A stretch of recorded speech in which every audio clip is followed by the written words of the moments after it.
परिवार के बीच में आकर के महसूस कर रहा हूं कि मैं अपने ही परिवार से मिलने चला आया। और सच बात यह है कि उस दिल्ली का क्या गुणगान करना जो 150 लोग संविधान को तोड़ने के लिए आंदोलन करें तो पूरे देश में चर्चा होती है, और यहाँ हजारों लोग इस मुल्क के आदिवासी इस संविधान को बचाने के लिए एकजुट हैं। उस दिल्ली को सुनाई नहीं देता है, हम उसे सुनाने के लिए यहाँ आए हैं।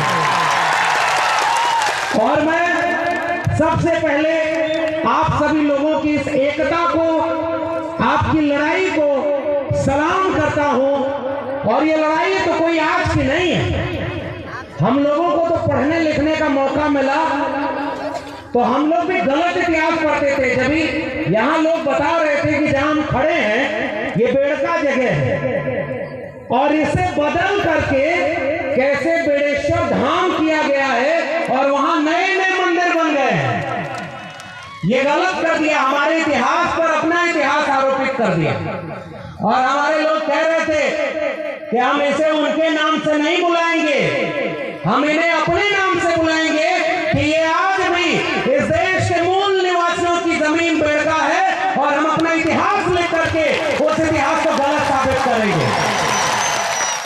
और यही काम पूरे देश में हुआ है साथियों। आप तो जागरूक लोग हो, हम आपसे कोई नई बात कहने नहीं आए, हम तो आपसे मिलने आए और मिलकर जा रहे हैं। अभी देखा कई किलोमीटर तक लोग अभी पैदल चले आ रहे हैं, अपने पैसे से आ रहे हैं। ये बस में ट्रक में भरकर लाई गई पैसा देकर भीड़ नहीं है, ये अपने वजूद के लिए आई भीड़ है। तो हमारे पास तो ये बात की मौका है, भगवत जी और तमाम लोगों ने ये मौका दिया कि हम आपसे हिम्मत लेकर जा रहे हैं। और जितनी भी कोशिश हमारी है दिल्ली में खड़े होकर ये बात कहेंगे और लड़ेंगे कि संविधान विरोधी तमाम लोग यह बात आंख खोल कर देख लो कि इस मुल्क के एससी, एसटी, ओबीसी संविधान को मानने वाले वो एकजुट हो गए हैं और तुम्हें देश को बर्बाद नहीं करने देंगे। तो पहली बात यही कि साथियों एकजुट होने का वक्त है। मैं तो आदिवासी समाज से आता भी नहीं, मैं तो ओबीसी समाज से आता हूं। ओबीसी मतलब जानते हैं, और मुझे पता चला है कि इस कार्यक्रम में ढेर सारे ओबीसी भी आए हुए हैं। और आपके बारे में तो हमें भी 2 साल पहले पता चल गया था कि जिन आदिवासियों को वनवासी करके तोड़ने की कोशिश हो रही थी 7-8 साल पहले उस आदिवासी परिवार ने एकजुट होकर सबको जोड़ने की कोशिश कर ली और आपने क्रांति कर दी है भाई। मैं आपको सलाम कर रहा हूं। और आपने जो 2 विधायक जिताए उनमें से एक तो हमारे पिछले दिनों दिल्ली गए थे, अपने विद्यार्थियों को, अपने इलाके के छात्रों को एरोप्लेन में लेकर के पूरा दिल्ली घुमाया कि जाओ और पढ़ाई करोगे तो एक दिन दिल्ली पर तुम कब्जा भी कर लोगे, ये कहने की बहुत जरूरत है। और ऐसे वक्त में ले आए हैं वो दिल्ली जब इस देश में एक प्रधानमंत्री ऐसा बैठा है जो पहले जब चुनाव लड़ रहा था तो वादा क्या किया था कि वो बेच रहे हैं भारत को, मैं चैन से कैसे सो जाऊं, सौगंध मुझे इस मिट्टी की, मैं देश नहीं बिकने दूंगा। बोला था ना, आप लोग भी सुने थे ना कि देश बेचेगा नहीं, न खाऊंगा और न खाने दूंगा, ये नारा लगाया था ना। अब जब प्रधानमंत्री बन गया तो 8 साल में क्या कर रहा है, पहले रेल बेच दिया, फिर बैंक बेच दिया, फिर LIC बेच दी, फिर BSNL बेच दिया, हमारी जल जंगल जमीन को बेच दिया, हमारी शिक्षा में 13 पॉइंट रोस्टर ले आया था कि हमारे प्रोफेसर भी ना बन पाए, और जहां हवाई जहाज वालों को, हवाई चप्पल वालों को हवाई जहाज में चलाएंगे, हवाई जहाज भी बेच दिया। पूरा देश बेचते बेचते अपने दोस्त को दुनिया का दूसरा अमीर आदमी बना दिया और पूरे देश को नीलाम कर दिया है। ऐसे वक्त में हम खड़े हैं तो मैं तो ऐसे क्रांतिकारी लोगों को सलाम कर रहा हूं। आपने ऐसा विधायक चुना जो आपके विद्यार्थियों की शिक्षा की चिंता करता है। मैं तो उत्तर प्रदेश का रहने वाला हूं, वहां जो विधायक और सांसद दिल्ली और उत्तर प्रदेश में है वो स्कूल और विद्यालय की चिंता नहीं कर रहे, वो शौचालय और देवालय की चिंता कर रहे हैं और रोज इनको लड़वाते हैं। इस मुल्क के मूल निवासी कौन? ये हम लोग हैं ना। मैं ओबीसी समाज से आता हूँ। एक ही बात, दो बात कहने आया हूँ। पहली बात तो शिक्षा की करने आया हूँ। मैं दिल्ली विश्वविद्यालय में पढ़ाता हूँ और पता है अभी परमानेंट प्रोफेसर नहीं हूँ, टेम्परेरी हूँ। टेम्परेरी मतलब समझ रहे हैं? वो वाला टेम्परेरी नहीं जिसमें प्रधानमंत्री भी टेम्परेरी होता है, 5 साल बाद उसको चुनाव लड़ना होता है। और वो ऐसे बन गया जैसे लग रहा पूरा देश उन्हीं का है और देश बेच दो। हम लोगों को अब परमानेंट नहीं किया जा रहा। जानते हैं क्यों? जब तक इस देश के एससी, एसटी और ओबीसी, अभी हमारे पूर्व के विधायक साहब बोल रहे थे ना, जो नीचे था उसको ऊपर करना है और ऊपर वाले को। और मुझे पता चला कि बेड़का जहां पर ये कार्यक्रम हो रहा है, देश में बुलडोजर चल रहा है संविधान के ऊपर और लोगों को घरों को गिरा रहा है। बेड़का में कुछ दिन पहले बुलडोजर चला था जमीन बराबर करने का, चला था ना। हम भारत के संविधान को आगे रखकर इस देश की जाति व्यवस्था, जिसमें कोई मुख से पैदा हुआ, कोई भुजाओं से पैदा हुआ और अपने को ऊपर रख करके देश को बर्बाद किया, हम इस देश के एससी, एसटी, ओबीसी आ जाओ संकल्प लें कि एक बराबर जमीन बनाएंगे और कोई बड़ा और कोई छोटा इस देश में नहीं होगा। भाई इस देश को बनाया हमने, इन बंजर जमीनों को उपजाऊ बनाया हमने।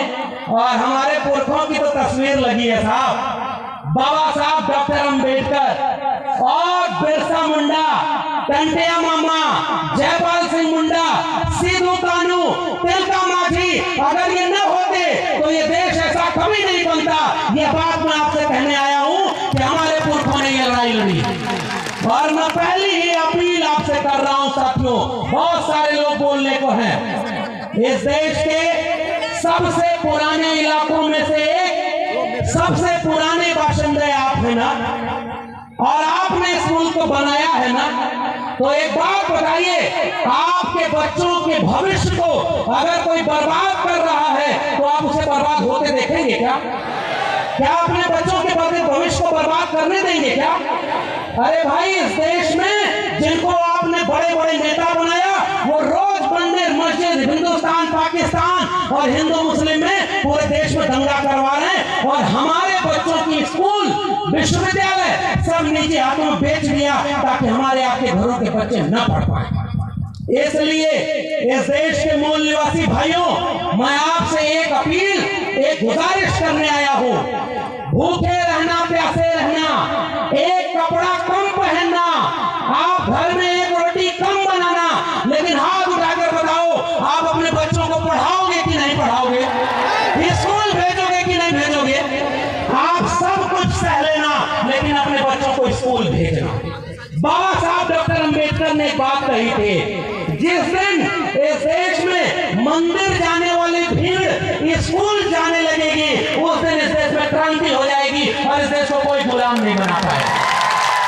तो जो विधायक ने अभी 25, 30, 50 बच्चों को दिल्ली लेकर के दिखाया कि ये दिल्ली है जहां से पूरा देश चलता है, तुम्हें पढ़ लिख करके DM, SP, doctor, engineer, professor और जज बनना है। एक बात बताओ इस देश के आदिवासी लोगों, सुप्रीम कोर्ट में कितने जज आपके हैं पता है? 0 है। आपके हाई कोर्ट में कितने जज हैं? आपके प्रोफेसर कितने हैं? सब 0 हैं लगभग। और सारा कब्जा किसने किया है? 5% लोगों ने इस देश के 90% जगह, जमीन, प्रोफेसर, डॉक्टर, इंजीनियर सब पर कब्जा किया है। क्या हम लोग गुलाम हैं क्या?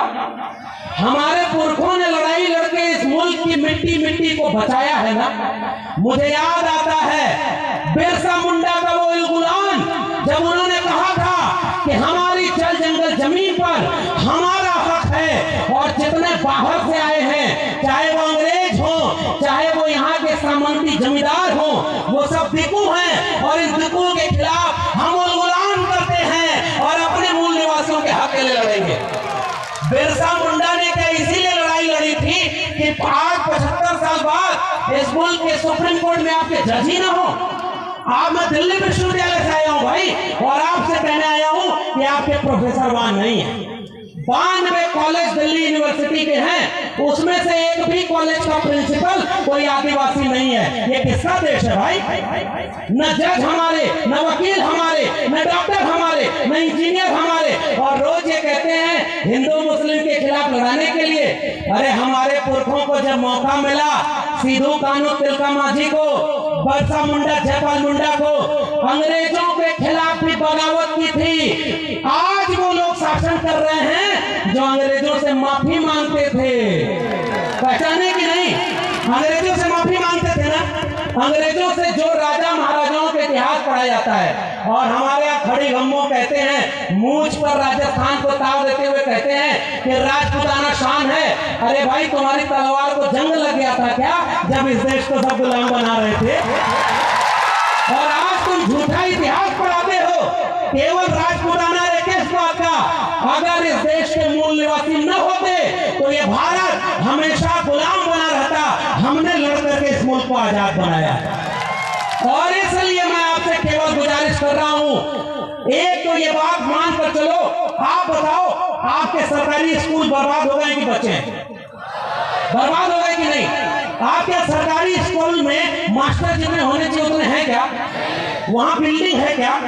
वहां पानी शौचालय है क्या? स्कूल बर्बाद कर दिया, पढ़ाई खत्म। जब पढ़ाई खत्म हो जाएगी तो बिरसा मुंडा को पढ़ेगा कौन? सिद्धू कान्हू को पढ़ेगा कौन? और भारत के संविधान को कौन पढ़ेगा? और जब आपके बच्चे पढ़ेंगे नहीं ना, तो कल को बेड़का धाम को कोई बड़ेश्वर धाम बना देगा और हम आप कुछ नहीं कर पाएंगे। शिक्षा अगर नहीं मिली तो हमारी पीढ़ियां गुलाम पैदा होंगी। इसलिए इस राजस्थान के लोगों, इस भारत के मूल निवासी लोगों, इस देश के दलित पिछड़े आदिवासी लोगों, एक संकल्प लो कि चाहे कुछ भी हो जाए, हम अपने इसको घर के लड़के और लड़कियों दोनों को स्कूल भेजेंगे और पढ़ाई करेंगे ताकि आने वाली पीढ़ी गुलाम न पैदा हो। और दूसरी अपील करके आपसे विदा लूंगा। वो दूसरी अपील केवल इतनी है कि एक चीज, डॉक्टर अंबेडकर को हम क्यों मानते हैं? अभी एक गाना बज रहा था, आनंद राय साहब बैठे हुए हैं, हम लोग बहुत पहले इनको सुनते थे कि भाई मध्य प्रदेश में कोई घोटाला हुआ, वहां वो विसल ब्लोअर है, जान जोखिम में लेकर के लड़ाई लड़े, और पता चला जो घोटाला करते रहा वो अमीर बनते रहा, देश को बेचते रहा, और हमारे लोगों का हक खत्म हो गया ना। इसलिए दूसरी और आखिरी अपील, हम बाबा साहब को क्यों मानते हैं? क्योंकि उन्होंने भारत का संविधान दिया।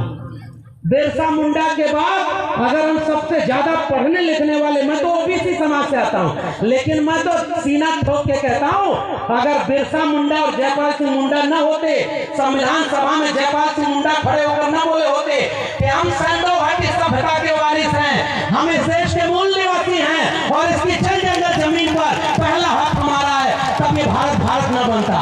इसलिए जो संविधान बना, बाबा साहब अंबेडकर, ज्योतिबा फूले और साहू जी महाराज से लेकर के बिरसा मुंडा, जयपाल मुंडा, सबने मिलकर एक ऐसा भारत बनाया, एक ऐसा संविधान बनाया जिससे हम सब बराबर हैं। हम सब बराबर है ना। अब तो कोई मुख से पैदा नहीं होता ना, कोई भुजाओं से पैदा नहीं होता ना। अरे भाई, दुनिया में इंसान एक तरफ पैदा होते हैं, यह देश ऐसा पाखंडियों का, यहाँ कोई मुख से पैदा हो रहा है, कोई भुजाओं से पैदा हो रहा है, कोई जंगे से पैदा हो रहा है। यहाँ डॉक्टर साहब अभी बोल रहे थे पाखंड इतना है, और पाखंड में देवी देवताओं के लिए लड़ाई हो रही है। एक किस्सा बस सुना दो, नोटबंदी हुई थी ना, नोट बंद हो गई 500,000 की। एक आदमी जब पुरानी नोट बची थी तो उसको लेकर ऐसे ही किसी मंदिर में चला गया। मंदिर बनता है 5 साल पहले, और ऊपर लिखते हैं विश्व का प्राचीनतम मंदिर यहाँ है। अभी 5 साल पहले बना, जमीन कब्जा करने के लिए। जमीन की लड़ाई आप लड़ रहे हैं, और वहां गया वो आदमी तो पुरानी नोट जो 500,000 की थी वो जल्दी जल्दी मंदिर के देवता को चढ़ाने लगा। तो बीच में अचानक एक आदमी आया और कहा कि ये कौन सी नोट चढ़ा रहे हो, ये नोट तो बंद हो गई है। तो वो आदमी बोला, अरे भगवान को थोड़ा ही पता है कि ये नोट बंद हो गई है।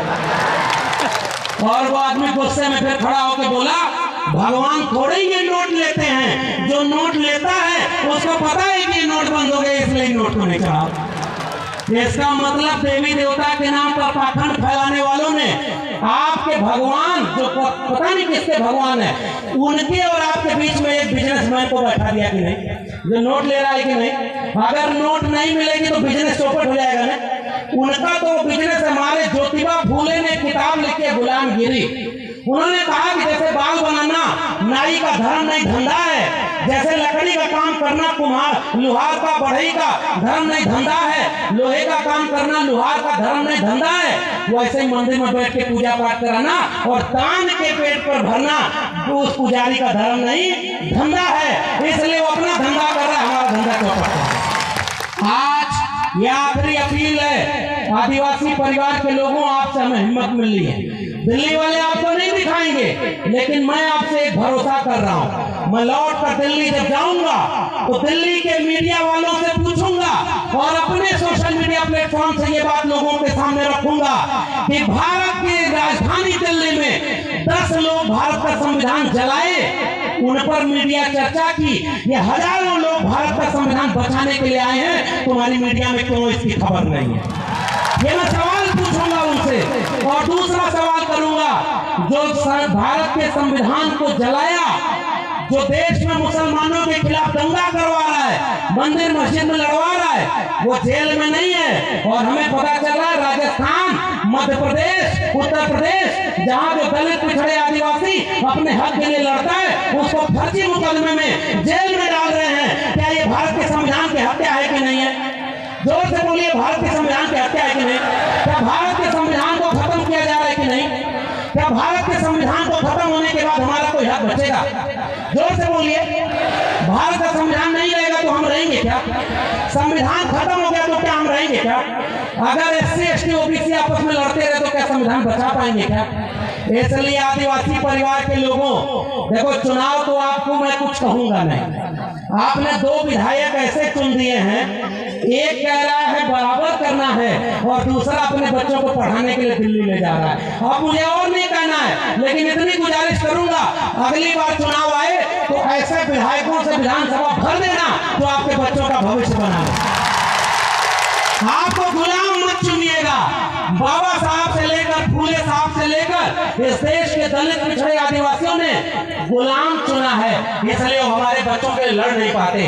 अरे ऐसे लोगों को चुनिए जो अपनी कुर्सी के लिए नहीं, आने वाली पीढ़ियों की लड़ाई लड़े। एक काम वो करिएगा। और दूसरी अपील, जब भी जरूरत पड़े, इस देश में OBC समाज से आता हूं और OBC समाज के लोग जहां भी होंगे, मैं उनसे एक बात कह रहा हूं, प्रकृति पूजा हम भी करते हैं। OBC समाज में कोई पाखंड, कोई पुजारी की जगह ही नहीं। हम लोग खेती किसानी करने वाले लोग, किसान कामगार मेहनत का छावां, हम अपने खेत से पैदा हुए फसल की पूजा करते थे। हम नदी नाले और पर्वत पहाड़ की पूजा करते थे, जैसे हमारे आदिवासी करते हैं। आपका भी गमछा पीला है, OBC का भी गमछा पीला है, और ये एकता है हमारी और आपकी। अब उसके साथ ये जो नीला गमछा है बाबा साहब के बच्चों का, ये पीला और नीला गमछा, ये जानते क्यों एक है? क्योंकि हम सब पाखंड के विरोधी। हमें मंदिर से मतलब नहीं, ये मंदिर वैसे भी इस देश में कम नहीं था। इस देश में गली गली में मंदिर था, और मंदिर से हमारे बच्चों का कल्याण तो नहीं हुआ, भारत के संविधान से हुआ ना।